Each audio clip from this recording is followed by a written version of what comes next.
Dahil nga sa nabundol ni Bella si Sanjo, agad niya itong itinakbo sa ospital upang akuin ang responsibilidad sa disgrasyang nangyari.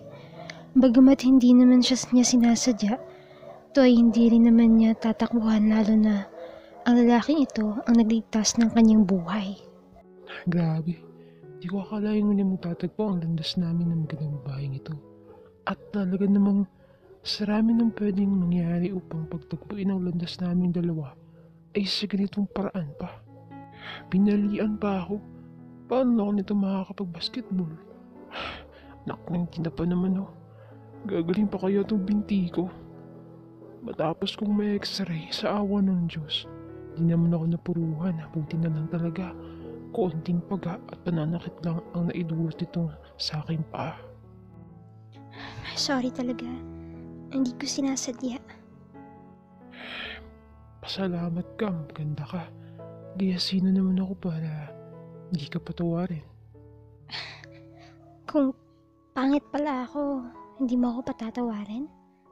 Aba malamang. Grabe ka. Joke lang, oy.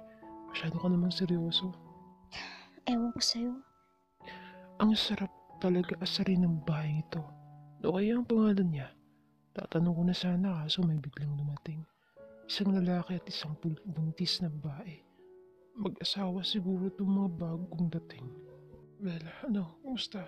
Okay ka lang ba? May masakit ba sa'yo? Anong sabi ng doktor? May nabali ba sa'yo, ha? Grabe, sobrang alala ang kuya na. Liwakan pa dito sa mga balikat ng Bella. Bella palang pangalan niya. Yes, now I know. Pero teka, bakit siyang kinakamusta? Ako yung injured. Ay, grabe na to. Kuya, akala ako, wala naman may nangyari sa akin eh. Hindi na natapos ang sasabihin ni Bella nang yakapin siya ng kanyang kuya. Salamat naman kung ganun. Nag-alala ako na sobra. Mahal naman pala siya ng kuya niya eh. Bigyan na naising magpakamatay. Ganito pa nga lang yung nangyari, halos mabiling na ang pag-alala ng kuya niya eh. Kawawa naman pala ang maiiwan niya kung hindi ako dumating upang iligtas siya. Sa wakas, nakilala ko na rin ang girlfriend ni Vice. Maganda siya, maputi, makinis at simple. Mukhang mabait din at magalang. Masasabi kong ang swerte ng tao mamahalin ni Vice. Pero mas swerte pala si Vice kasi may kagaya ni Jackie na nagmamahal sa kanya. Ewan ko pero parang may kakaiba akong nararamdaman habang tinititigan ko si Jackie. Lalo na nung nag-shake hands kami. Hindi ko maintindihan at hindi ko rin maipaliwanag eh. Basta ang alam ko lang, mag-aanong loob ko sa kanya. Na-amaze ako habang pinagmamasdan ng vocalist na ipinakilala na sa akin ni Vice. Maganda siya at mukhang mabait. Parang ang sarap niyang maging ate. Mukha kasing mature ito mag-isip at formal kung umasta. Naisip ko na dito siguro sa bar na doon nagpupunta si Vice kapag gusto nito uminom mag-isa. Iniisip kong siguro si Karil lang hinihingahan ng boyfriend ko sa lahat. Imbis makaramdam ako ng selos, mukhang naging kampante patuloy ako. Kasi mukhang mapagkakatiwalaan naman siya. At saka engaged na din pala sila ng boyfriend niya. Habang pinapakinggan namin ang bandang tumutugtog, lalo lang akong humangas sa kanya. Grabe ang galing niya. Ang ganda ng boses niya. Pati si Yael nakakahanga rin. Ang ganda ng blending ng mga boses nilang dalawa. Nakaramdam tuloy ako ng inggit. Paano kasi si Vice maganda ang boses samantalang ako hindi. Kaya di ko nagagawa makipagduwit sa kanya. Napaghahalata kasing napakasintunado ko. Ay, ba't kasi tulog ako nang umulan ng ganitong talent? Buti na lang talaga, meron pa akong nasalo. Yun na yung pagsasayaw. Babe, mukhang napapadami ng inom natin na. Diba sabi ko, di ko na natapos ang sasabihin ko nang hinalikan niyo ako sa lips. Kaya naman, kinurot ko. Agad akong kumawala at iniwas ang aking mukha. Halikan ba naman ako in public? Kahit medyo madilim sa area na yun, pwede pa rin may makakita sa amin. Ano nang sasabihin ng mga ito? Babe, umayos ka nga. Naglalambing lang eh. Sabi ko, umayos ka. Okay? Dinaan ko na nga sa galit. Ayaw kasi makinig eh. Grabe naman ito si kuya kung makareact over. Pero sarap lang na pakiramdam na may nag-aalala sa'yo, no? Ano na lang kaya pala talaga ang magiging reaksyon nito kung namatay ako sa pagkakalunod? Ang dami-dami kong na-realize pagkatapos ng pagtatanga ko magpakamatay. Kaya naman sana huwag sabihin ng lalaking ito ang ginawa kong pagtalon na tulay. Please, please, huwag naman sana. Kuya, siya kasi yung nasaktan, hindi ako. Nabundol ko kasi siya eh. Ganun ba? Huwag ka mag-alala pare. Lahat ng gastos dito sa hospital kami nang bahala. Kung meron kang mga gusto, ibibigay namin. Sabihin mo lang. Agad kong gagawa ng paraan. Maareglo lang gusto't na naidulot ang kapatid ko. Talagang kahit na anong gusto ko, ibibigay ng kuya niya. Wow, ayos to ah. Bigla akong napaisip. Ano kayang hihingin ko? Pwede bang ang kapatid niya lang? Loko-loko ko talaga mag-isip.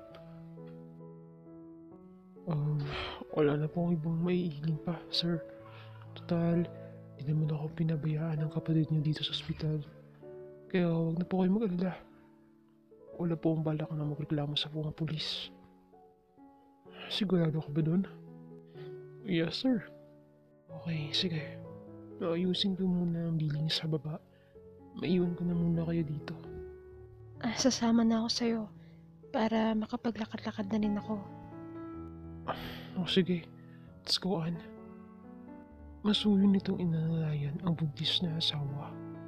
Nang makalis ng dalawa, tsaka naman nagsalita si Bella. Salamat Saan? dahil hindi mo ako sinubong kay kuya. Alam mo na. Hindi ko naman yung gagawin kung walang kapalit. Kapalit? Ano yun? Sagutin mo lang ako. Sagutin? Ano? Ay, napakaslow naman ng chick na ito. Basta, itatanong ako sa'yo.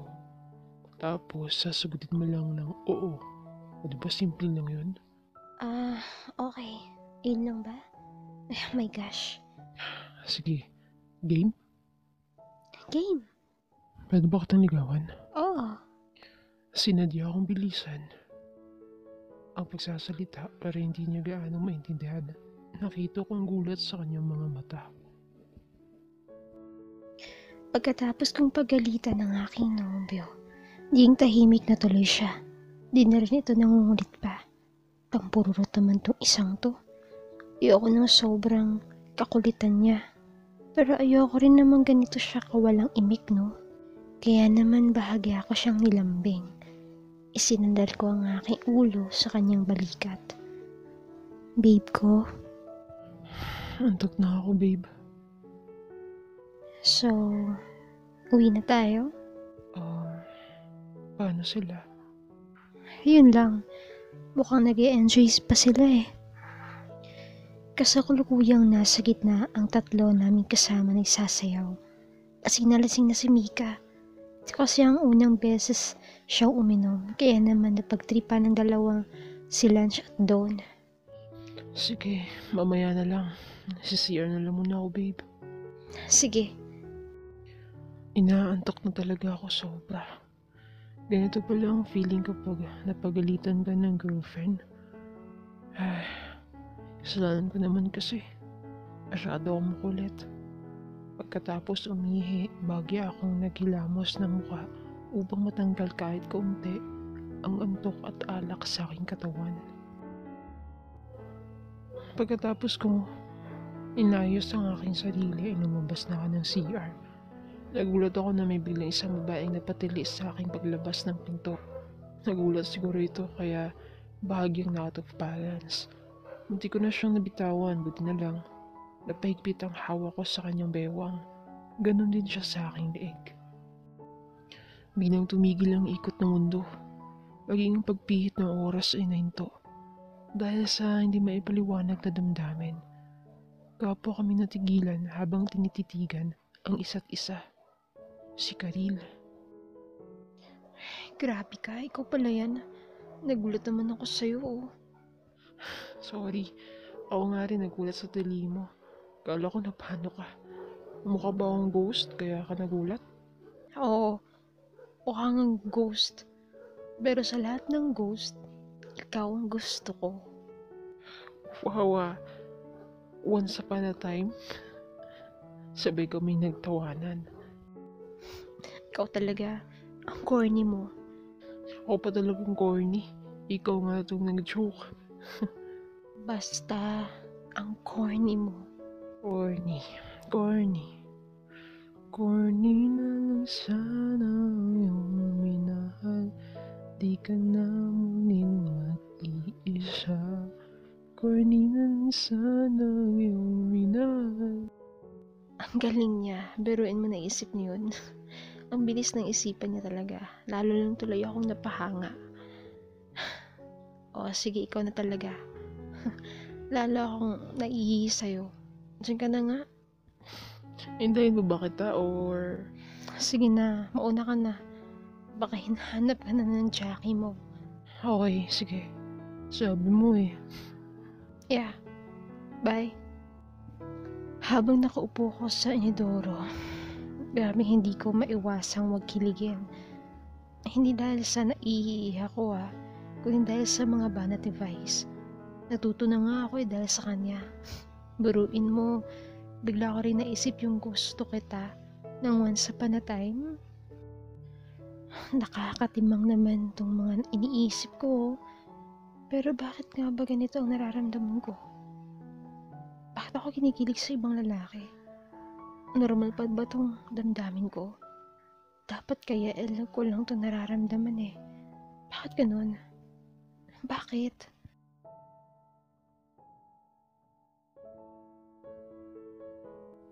Pwede ba kitang ligawan? Oh, sinadya niyo bang binilisan ng pagsasalita para hindi ko gaano maintindihan? Hindi. Uy, baliw to. Mahina ko siyang sinuntok sa kanyang braso. Nagulat ako dun sira ulo to. Ari ko naman, ang sadista nito. Sira ka kasi. Huwag ganun.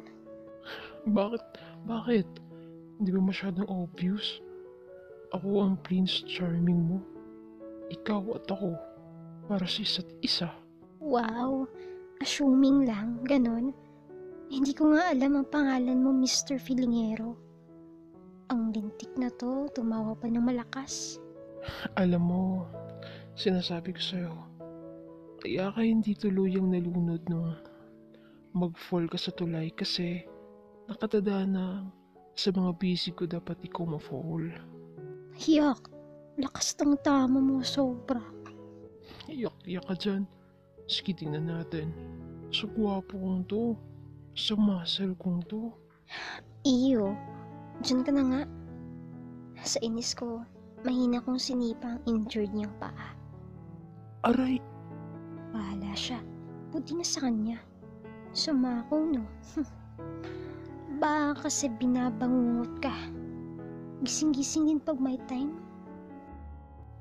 Ilang sandali pa ay na-discharge na ang aming pasyente. Zanjo pala ang pangalan niya. Bagay na bagay sa ugali niya. Hinatid namin siya ni Kuya sa tinutuluyang bahay na sinasabi niya.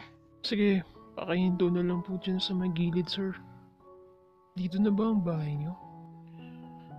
Hindi po, papasok pa. Hatid ka na namin sa looban. Hindi, huwag na. Mahirapan kayong lumabas. Masafe kasi doon. Sige, salamat. Basta, kung may mga kailangan ka pa, huwag ka mahiyang tumawag sa amin, okay? Then next week, susunduin ka namin dito upang ipatingin ulit sa doktor yung paa mo. Sige, Sir Bong. Salamat po. Bila.